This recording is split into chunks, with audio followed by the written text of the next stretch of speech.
अगर आपको बनना है professional makeup artist, mehndi artist या हेयर स्पेशलिस्ट, तो Aasma beauty parlour and institute लाया है आपके लिए हाई एंड प्रोफेशनल कोर्सेस, जहां हाईली ट्रेन्ड आर्टिस्ट आपको थियरी से लेकर प्रैक्टिकल एक्सपीरियंस प्रोवाइड करेंगे। Aasma beauty parlour and institute award winning institute है। Second branch available opposite Dosti. Enquiry या ज्यादा जानकारी के लिए आज ही कॉल करें दिए गए नंबरों पर। फसादी और भड़काऊ नीतीश राणे के खिलाफ शिकायत दर्ज कराने की कोशिश करने वाले गोवंडी के युवा वकीलों और लॉ स्टूडेंट से खास बातचीत।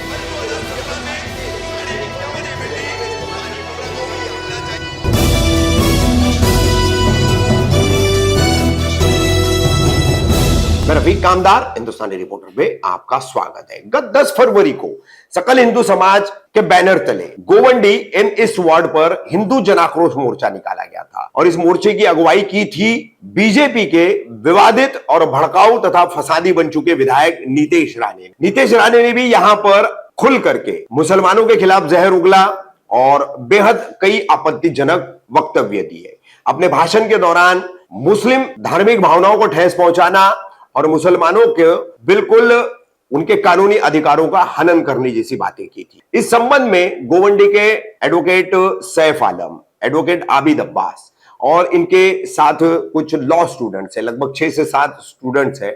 इन सभी ने इस संबंध में मुंबई पुलिस के लॉ एंड ऑर्डर के कमिश्नर सत्यनारायण इनसे मुलाकात कर लिखित शिकायत देकर हेट स्पीच का मामला दर्ज करते हुए कार्रवाई करने की मांग की थी। उनसे मुलाकात कर फिर उन्हें भेजा गया जोन 6 के डीसीपी हेमराज जी के पास, हेमराज राजपूत। डीसीपी हेमराज राजपूत के पास पहुंचने के बाद उन्हें क्या अनुभव आया वो उनकी जुबानी आप सुनिएगा।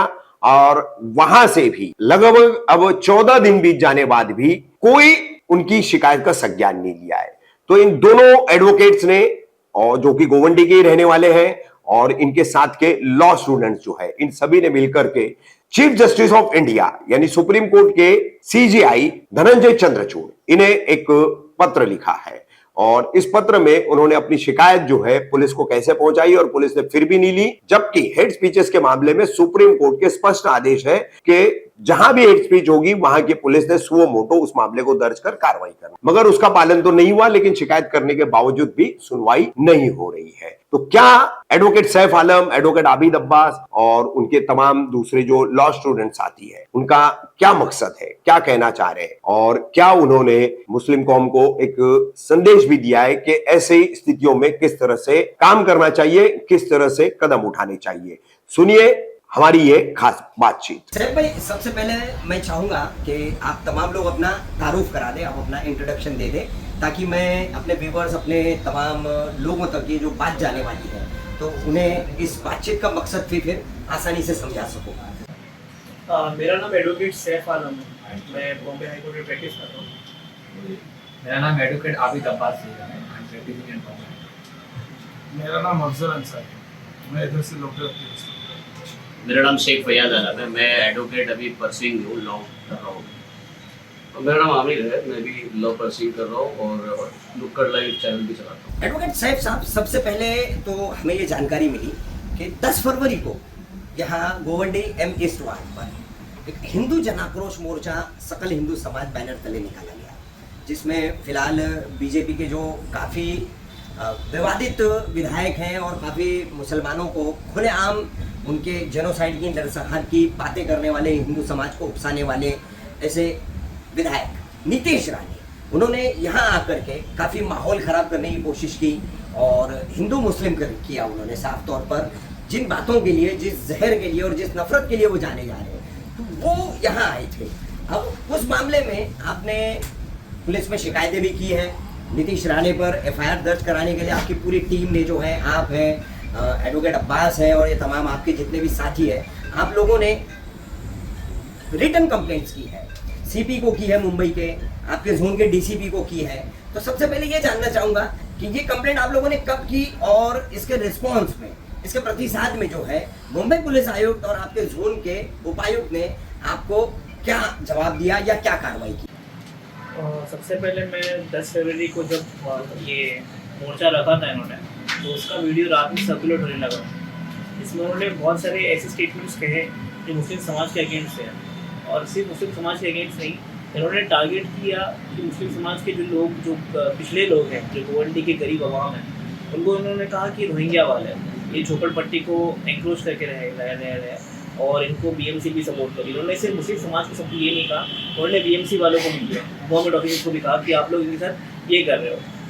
साथ ही साथ उन्होंने कहा कि यहाँ पे मस्जिदें जो है वो इलीगल है, जो हरी मस्जिद है, ये मस्जिद है, वो मस्जिद है। तो कहा जा रहा है कि मुस्लिम समाज के लोग जो गोवंडी में रह रहे हैं वो इलीगल एंक्रोचमेंट की तरह से रह रहे हैं। उन्होंने ये तक कहा कि हम जो मुसलमान हैं यहाँ के वो हिरवे सांप हैं। हमें कहा कि ग्रीन स्नेक्स, मतलब एक एमएलए इंसान जो लोगों के लिए चुनाव लड़के जीता है उनके कनकौली डिस्ट्रिक्ट से, जहाँ पे मुसलमान आबादी भी है, वो कह रहा है मुसलमानों को कि आप हिरवे सांप, ग्रीन स्नेक्स हो। तो जनाब, मुसलमान चुप नहीं बैठता ना इन सब चीज़ बातों से। अब देखो, गोवंडी में ऐसा मसला है कि गोवंडी आबादी पूरी मुसलमानों से भरी हुई है। जिस तरीके से मीरा रोड में, नया नगर में इशू हुआ था, हम नहीं चाहते वो मुसलमान यहाँ पे इशू क्रिएट हो। तो हमारे जो बड़े लोग हैं, जो आदरणीय लोग हैं, जमात वाले हैं, उन्होंने कहा कि इसको लीगली हम देखेंगे। तो 11 तारीख को सुबह के वक्त हमने सीपी साहब से मिलने के लिए अर्जी तैयार की और हम पूरी टीम गए और कमिश्नर साहब से मिलने गए। तो वहाँ पे हम जॉइंट कमिश्नर साहब जो सत्यनारायण जी है, लॉ एंड ऑर्डर वाले, उनसे मुलाकात की। उनसे हमने सब बताया कि किस तरीके से ये स्पीच दी गई है और ये स्पीच का पूरा ट्रांसक्रिप्ट लेके हम वहाँ पे प्रेजेंट हैं, जिसमें हमने सुप्रीम कोर्ट की जो लैंडमार्क जजमेंट है 2022 का, जहाँ पे कपिल सिब्बल साहब जो थे वो सीनियर काउंसिल थे शाहीन अब्दुल्ला के मैटर में, तो सुप्रीम कोर्ट की सीधे गाइडलाइंस है कि जहाँ पे भी हेट स्पीच होगी वहाँ पे आप सो मोटो FIR लीजिए, चाहे आपके पास कंप्लेनेंट है या नहीं है। और ये किसको कहा? सारे स्टेट्स और यूटीज को कहा। Justice Pardiwala and justice Suryakant की बेंच का ऑर्डर। तो सिनारियो ये है कि ये चीज़ हमारी बात हुई, जिसमें हमारे कलीग थे आबिद, इन्होंने भी बातचीत रखी थी सत्यनारायण जी के सामने। तो सत्यनारायण जी ने तुरंत हमें अपॉइंटमेंट दिया और कहा कि डीसीपी के पास मैं भेज रहा हूँ, आप डीसीपी जोन 6 के पास चले जाइए। अब हुआ ये कि हम तुरंत CSG से सिंगूर आए पूरी टीम के साथ और हमें वहाँ पे 2.5 घंटा वेटिंग कराया गया। 2.5 घंटा वेटिंग डीसीपी ऑफिस में कि डीसीपी मीटिंग में। अब सोचो कि ये एक एडवोकेट फ्रेटर्निटी के साथ हो रहा है, एक लेमैन के साथ नहीं हो रहा है। और ये पर्सनल के कॉज के लिए नहीं जा रहे, पब्लिक कॉज के लिए जा रहे हैं, जो एक हीटेड टॉपिक है, लॉ एंड ऑर्डर का सिचुएशन है। वहाँ पे आपको 2.5 घंटा खड़ाया जा रहा है, 2.5 घंटा वेटिंग करिए जा रहा है। फिर 2.5 घंटे के बाद हम 4 जन गए अंदर, 5 मिनट की बात हुई है, सिर्फ 5 मिनट, ठीक है। सब चीज दिए। डीसीपी साहब ने कहा, हेमराज सिंह राजपूत साहब ने, कि मुझे आप जजमेंट कॉपी दीजिए, मैं देखता हूँ, श्योरली कुछ होगा। उन्होंने कहा कि थोड़ी देर पहले यहाँ के MLA भी आए थे, अबू आसिम साहब थे, उनसे भी मीटिंग हुई थी। तो हमने कहा कि देखो, आपके पास सब चीज़ है, ट्रांसक्रिप्ट है, आपके पास कंप्लेंट है और आपके पास लैंडमार्क जजमेंट है, जहाँ पे आपको क्लियरली गाइडेंस दी जा रही है कि आप स्टेट्स और UT FIR ले लीजिए सुओ मोटो मैटर, आपको कुछ इसमें रिसर्च करने की जरूरत भी नहीं है। तो उन्होंने क्या कहा कि आप 2 दिन बाद आइए, हम करते हैं। अब 2 दिन बाद रिस्पॉन्स हम ईमेल पे जॉइंट CP को पूछ रहे हैं, हम एडिशनल CP साहब को पूछ रहे हैं, हम DCP साहब को पूछ रहे हैं, कुछ रिस्पॉन्स नहीं। मतलब सिचुएशन देखिए, आपके पास ऑर्डर है सुप्रीम कोर्ट का, बट आप नहीं कर रहे हो, इम्प्लीमेंट नहीं कर रहे हो। तो ये चीज हो रही किसके साथ है? एडवोकेट फ्रेटर्निटी, जो एडवोकेट चल रहे हैं, लॉ स्टूडेंट्स चल रहे हैं, उनके साथ हो रही है। अगर एक लेमैन जाएगा तो हालत क्या होगी? और यहाँ पे कोई पर्सनल केस के लिए नहीं गए, एक पब्लिक कॉज के लिए गए, जहाँ पे लॉ एंड ऑर्डर का सिचुएशन खराब हो रही है। इसके बाद फिर आप लोगों ने क्या कदम उठाया? हाँ, तो हमने क्या किया, 14 दिन का इंतजार किया। फिर मैंने ये दोस्तों के साथ, आबिद के साथ डिस्कशन किया, हमारे लॉ स्टूडेंट के साथ डिस्कशन किया कि अगर हम 156(3) में 156 CRPC फॉलो करते हैं, मजिस्ट्रेट कोर्ट जाते हैं, तो शायद वही सिचुएशन होगा कि वापस से समझ इशू होगा, फिर वो कंप्लेंट आएगी, फिर उसको प्रोटोकॉल लंबा है। तो हमने कहा कि जब 202 में इंक्वायरी मांगी जाएगी, बट सीन ये है ना कि जब मैटर ही पब्लिक फोरम पे है और सुप्रीम कोर्ट की जब जजमेंट्स है, तो मैंने कहा कि चलिए लॉ स्टूडेंट्स और हम मिलके सीजीआई को लेटर लिख देते हैं, लेटर पेटिशन देते हैं, जहाँ पे हम डिमांड करते हैं कि आपका शाहीन अब्दुल्ला का जो मैटर था 2022 का, वो गाइड उसको साइटेशन रख के हमने इनकी डिमांड की कि आप ही सुओ मोटो ले लो, क्योंकि जब ऊपर से आएगा ना तो इम्पैक्ट अलग पड़ेगा। तो कितने आपको मिला करके कुल कितने लोगों ने ये सीजीआई को लेटर लिखा है? तकरीबन हमारे साथ जो 7-8 लॉ स्टूडेंट्स हैं, सबके नाम एक बार मैं चाहूंगा कि आप बता देंगे।